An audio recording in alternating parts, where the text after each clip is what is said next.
But our next performer is our headliner this evening, alright? Aparna Ganguly writes mostly flash fiction and personal essays on her blog, which you can, it's at the variegatedsky.blogspot.com, in English and Bengali. Some of her blog posts were published into a book, The Day I Was Proven Wrong. Her short story, Belief, is available on Amazon Kindle and was in Amazon Kindle Short Reads bestsellers list at number 15. The link is on the Facebook event page if you guys go check that out. By day, she works as a communications consultant. You can find her in Caffe Frascati on most Thursdays, videotaping people without permission. Other than a felony class voyeur, she considers herself a conduit of human emotions and is an angel in training, except when she is the devil incarnate, which is more fun by popular opinion. Please welcome one of our favorite regulars. Please welcome to the stage Aparna Ganguly, everyone.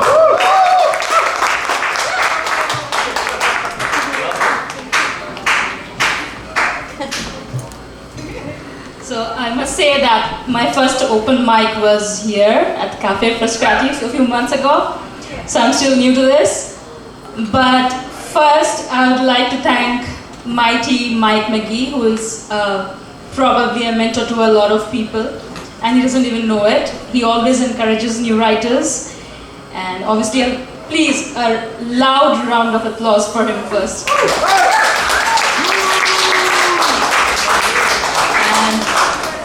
I'm nervous and excited because some of you are new faces here. I would like to tell you that we have really big stalwarts of poetry. Here I know Bill, Julia, Rachel, and out there is the president of San Jose Poetry Center, Robert, with the video there. Yeah. And of course, thank you all for coming and sharing your words, because I believe it is very powerful to share our humanity with strangers, in a room full of strangers, and it's magical and it's transformative. At least it has been for me. And so, to loosen up a bit, I would start with a dictionary of gestures. Feel free to do it with me.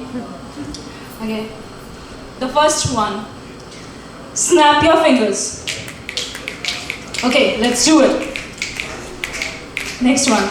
You can fold your fingers like this, like Italians do, for emphasis. Molto bello. Molto bello. Ah, good. You're doing good. The next one is tap. Tap your foreheads. I'm thinking. Okay. The next one, when you're angry, it's very useful. Show your palm, look away.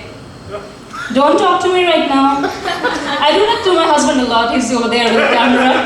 So he knows, I think, he knows this gesture really well. And the last one, it's the most difficult one though. It's the Indian head nod. Yeah, it's yes, no, maybe. Yes, no, maybe. I don't know what I'm saying. Yes, no, maybe. Alright, so I'll read a few short pieces first, which I've written recently, and I've not read it elsewhere. So, he was a good man. He kept me in a gilded cage. He gave me jewels and silks and perfumes in bottles from far-off places. I dressed for him in red and colored my lips, washed my face in the moonlight, tied my hair with stars he had plucked from the night sky. He was a mean man when challenged. He pulled me by my hair and kicked me in my belly when I disobeyed him. He was charming to the world. That made me a liar when I tried to speak the truth. His reputation was more credible than my words. The words of a nobody. The words of a caged bird. The words of a superficial doll. The words of a spoiled child. So I walked away. I walked away from the place I called home. I walked for miles until I decided it was time for me to be me. I may not have the things I never needed anyway, but I have freedom. Yes. Next one is titled, How Well Do You Know Me? Do you remember my name when we say hi? Do you know my voice? Do you recognize my face? Can you imagine the depths of hell I have been through to be with you here today? Have you fallen in love with me while we lay on the floor viewing our childhood pictures, while we laughed how oddly we styled our hair or wore our school uniforms? Have you comforted me when I've broken into 1,000 pieces, only to rise up like a phoenix from its ashes? Have you seen me bloom like a rose? Has my perfumed hair stirred desires unknown to you? Have you hugged me so tight that our hearts melted into one big lump, and we have felt glad to be alive together? Have you seen me fold my hands in prayers where I wished for your well-being before I did for mine? Really, how well do you know me?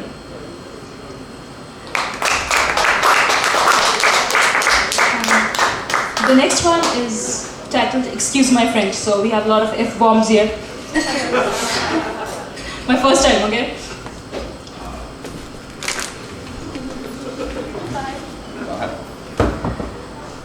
To the well-meaning friend who said, you should smile more often.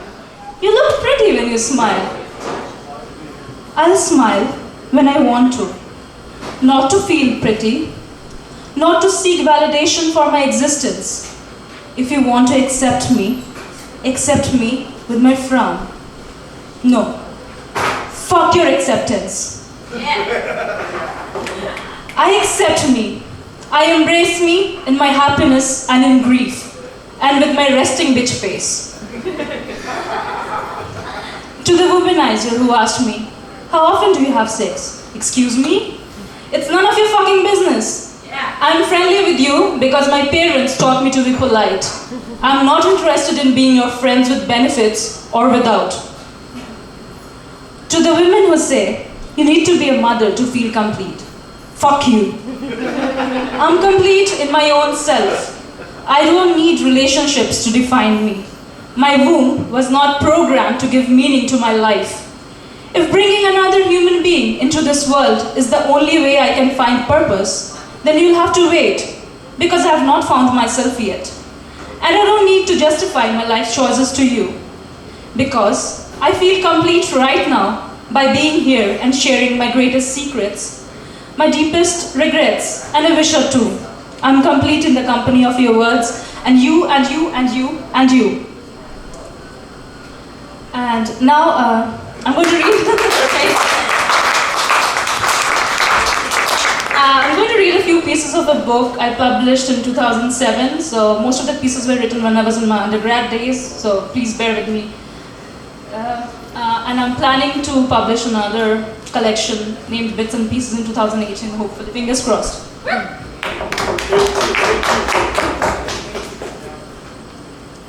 So this is about a pet dog I had. We were secret keepers, me and my German Spitz.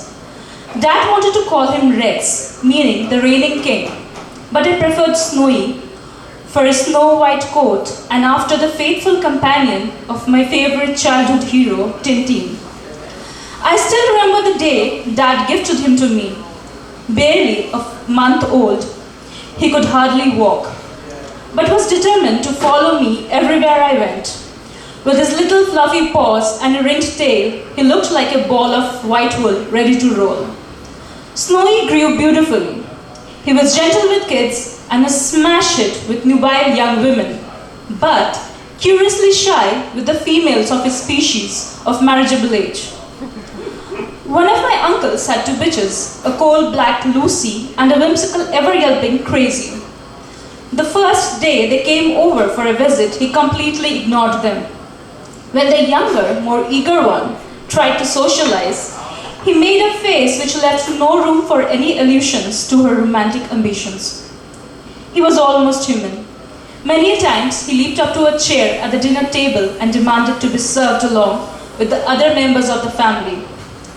Mom was very strict on such occasions, and all he could do to save his face was to pick his bowl in his mouth and sit on his hind legs.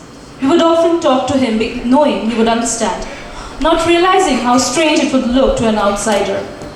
A newly appointed home guard told me once, "There's something I need to tell you." "Sir," referring to my dad, "talks to the dog."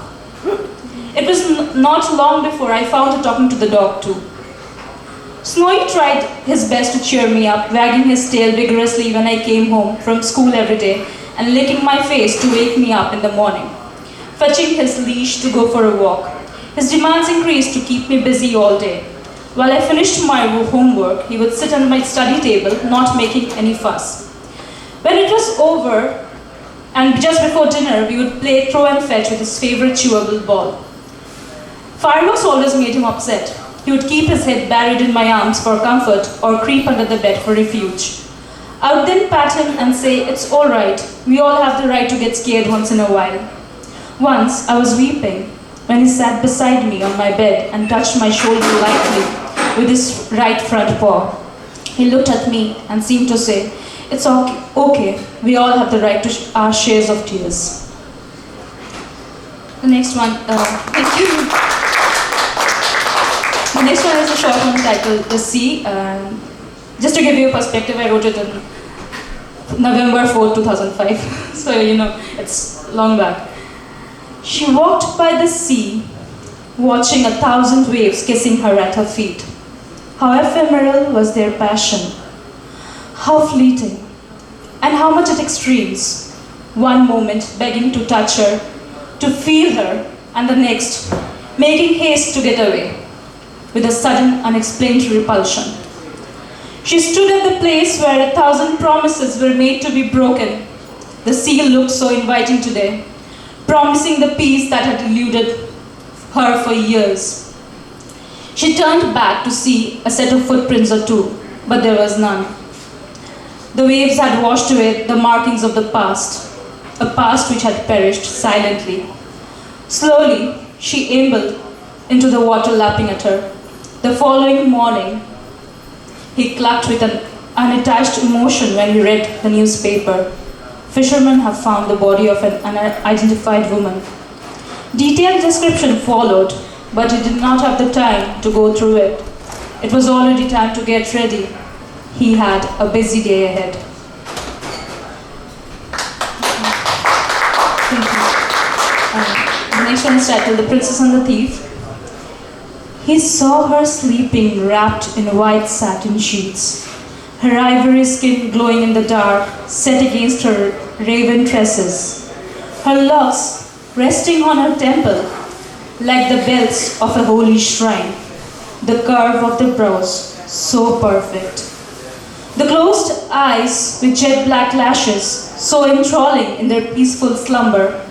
He felt scared to think, what would they do to him if they were not awake? The smooth edge of her nose, the rose-colored honey-kissed lips that promised the elixir of life, the dimple of her chin resting just above the heaving bosom, two perfect domes of marble. Before he had entered her room, he was the most infamous thief in the kingdom. A silly bet in a local pub had landed him inside the seemingly impregnable palace of the king, and as destiny had designed, into the chamber of the king's only daughter. And there he stood mesmerized. It was not a desire to possess, just an urgent need to worship the divine beauty that lay asleep, unguarded, untainted. Her beauty so pristine, so magical, it could infuse desire in statues made of stone. And he was only a man of flesh and blood. It must have been hours while he stood there watching her, or ages. He did not know. He had lived only to see this vision. By the faint moonlight, he thought he saw those lashes move. Her eyes opened, those shiny orbs. But instead of the look of a goddess appeased with her most devoted worshipper, they held fear. She screamed, and suddenly there was a lot of commotion, people rushing in. But he stood there without the will or power to move. It was a quick sentence. He was to be hanged in public to show what happened to those who dared to set their feet in the hallowed precincts of the palace's most sacred chamber.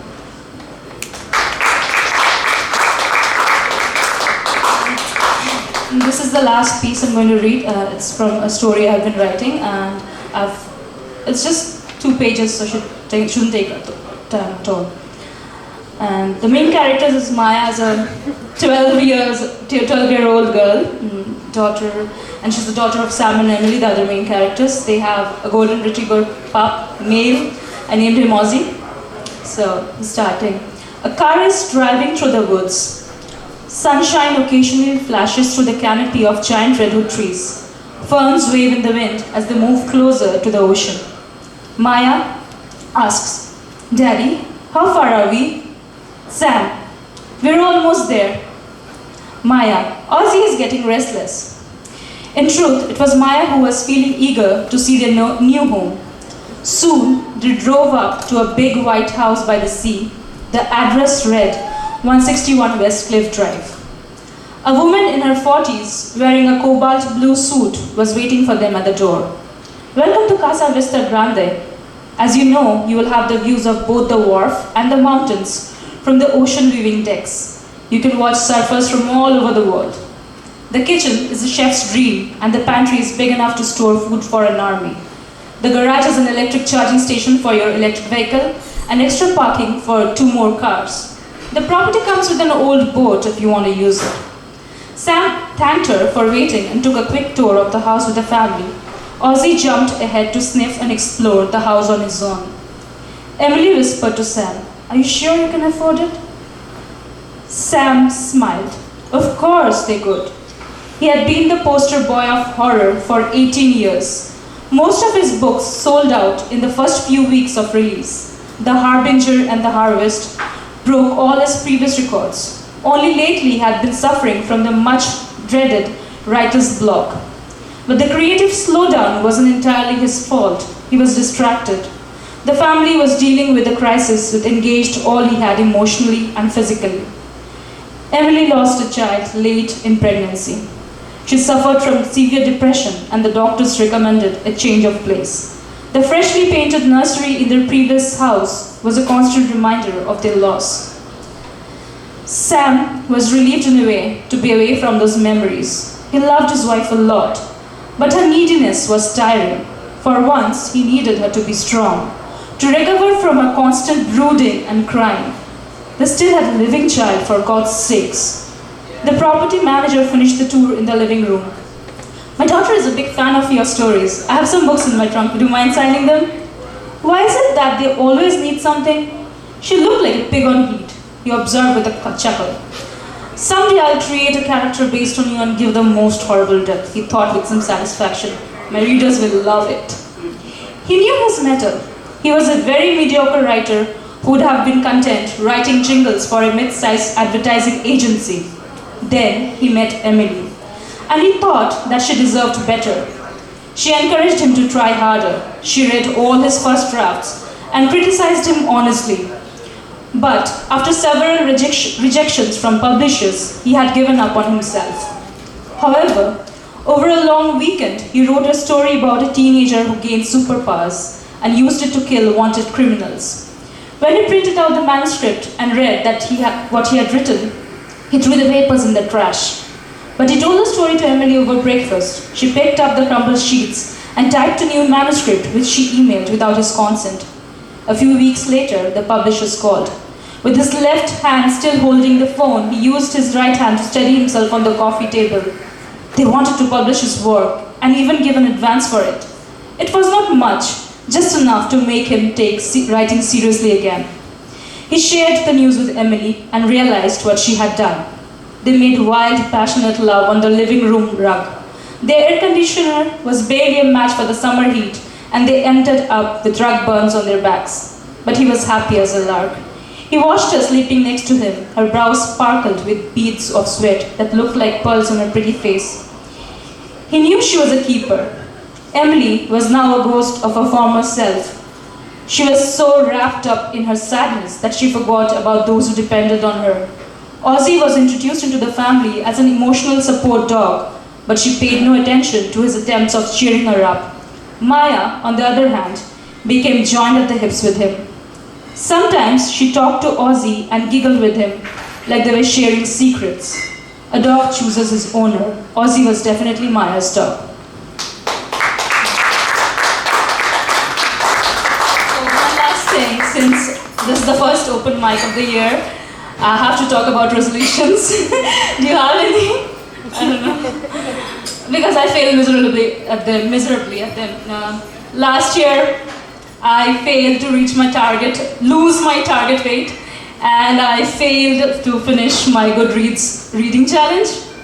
But I exceeded my own expectations in making new friends and traveling to new places. So I think it was a very good year. Thank you and Happy New Year!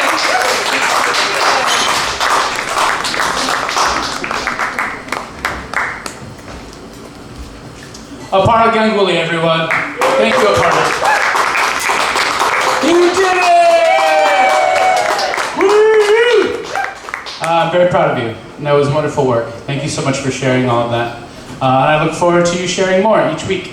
Aparna has joined us on the committee for LiveLit, so she is involved with helping us make this happen each week. I also would like to point out the president of Poetry Center San Jose is here, Rob Pesich. Poetry Center San Jose is the overseeing body, the nonprofit organization that takes care of LiveLit Writers Open Mic. So they make it possible for us to pay poets to come and be our headliners here. So if we can get a big round of applause for Poetry Center San Jose making things like this possible.